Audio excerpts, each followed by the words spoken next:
You talked about a lot about your experience coming up, first getting into music, how you started with just a guitar and writing stuff out on your own. Hmm. If you had to give, like, say, three tips to like someone young who wants to become a producer, what would you tell them to do to get started in the industry? Great question. Um, Three tips, like young, like 16, 17, Yeah, aspiring just producers. got his Yeah, laptop kind of thing, yeah. or her laptop. Um, I'll tell you what.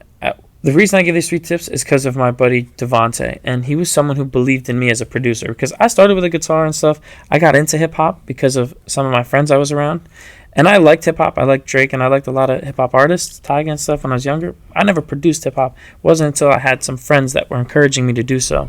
And then I started loving it. So I would say to like, first off, like be open to everything. Like don't knock it till you try it. Like, not to sound corny, but keep a very open mind. Work with people. Okay, keep an open mind. Doesn't matter if they want to be hip hop, they want to be this one. There is no such thing as like when you're that young. There's no such thing as bad experience. You will just learn from everything you do. You're gonna have to do a lot of free work, and it's gonna suck. And it might suck for a while, and it's gonna make you want to probably quit sometimes. Some artists never want to. Some artists are like, I almost gave up. So I would say suck it up, be open minded for sure. Bite the bullet, whatever. Um, the second thing is as a producer, Mhm. this is going to be controversial, but I think you should learn an instrument. I don't know theory, but I picked up the guitar and learned chords. And you don't have to be a singer to like playing guitar. It is nice to be a singer with a guitar. It's fun, but if you're not a singer, maybe learn an instrument. And if you really do want to dedicate yourself to anything but an instrument, learn your DAW, like learn your FL Studio, your Pro Tools, your Ableton, your Logic, whatever you're using. They're all the same. Pick one, and don't worry, just learn the heck out of it.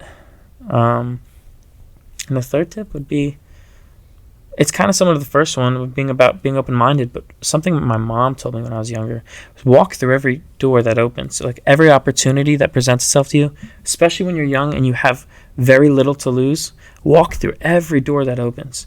You have no clue what you're going to walk into. Like, walk through every door metaphorically. Just take every opportunity you can while it's there.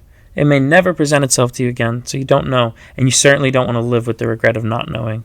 That's not good. Yeah. And I definitely have missed things where I was like, I should have been there. So don't ruminate, but just definitely try to walk through. Take all the chances you can. Those would be like my three keys. If I had to tell my younger self something, it would be like, work twice as much as you're working now, man. Go twice as hard. Watch where you'll be in 10 years. I wish when I was 16, I downloaded Ableton and really started learning it. Because I didn't start learning until I was like 17, 18-ish when I started making loops. And then by 2021, I started making full-on beats and stuff, and then singing and writing. But I wish if I could tell my younger self like a few things, just work twice as hard as you think you're working and watch where you're going to end up, Just keep making the music. Even if you don't post it, even if you don't, just keep making the music. Get better at your craft.